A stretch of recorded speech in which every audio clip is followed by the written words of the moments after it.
తెలంగాణ తల్లి విగ్రహం ఏర్పాటుకు ప్రభుత్వానికి పూర్తి అధికారం ఉందని బీజేపీ ఎమ్మెల్యే పాయల్ శంకర్ పేర్కొన్నారు. సభలో అన్ని పక్షాల ఆలోచనలతో రూపొందిస్తే బాగుండేదని వెల్లడించారు. తెలంగాణ తల్లి శిరస్సుపై బతుకమ్మ ఉంటే బాగుండేదన్నారు.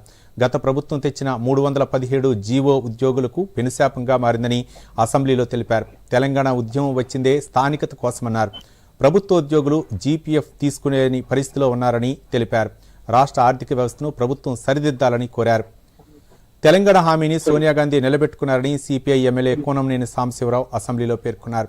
తెలంగాణ తల్లి విగ్రహావిష్కరణలో బీఆర్ఎస్ ఉంటే బాగుండేదని వెల్లడించారు. ప్రతిపక్ష పార్టీల భావనకు అనుగుణంగానే అన్నీ ఉండవన్నారు. ప్రస్తుత ప్రభుత్వానికి కొన్ని లక్ష్యాలు ఉంటాయని వెల్లడించారు.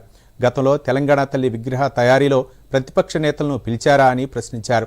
గతంలో అందరి అభిప్రాయాలు పరిగణలోకి తీసుకోకుండా చేశారని గుర్తు చేశారు కోనంనేని సాంబశివరావు.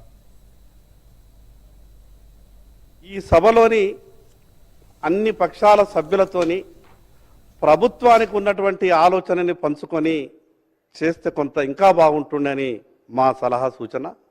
అదేవిధంగా మాకు అనిపించింది. మిగతా అన్ని విషయాలు నేను చర్చకు వెళ్ళను, కానీ ఆ యొక్క విగ్రహంలో తెలంగాణ తల్లి తలపై బతుకమ్మ ఉంటే బాగుంటుండేనేమో అని కొంత ఆలోచన మాకు అనిపించింది. తెలంగాణ తల్లి విగ్రహ ఆవిష్కరణ సంబంధించి మిత్రులు టీఆర్ఎస్ అంటే ఇప్పుడు బీఆర్ఎస్ వారు కూడా ఉంటే బాగుండేదనేది నా అభిప్రాయం.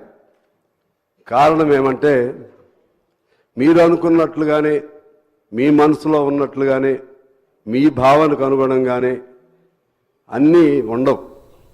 ఆ పద్ధతుల్లోనే విగ్రహం ఉండాలని, మీరు అనుకున్న పద్ధతుల్లోనే కవులు కళాకారులను సత్కరించాలని, మీరు అనుకున్న పద్ధతుల్లోనే సవ్యంగా జరగాలని అంటే ఇప్పుడు ఉన్నది మీ ప్రభుత్వం కాదు.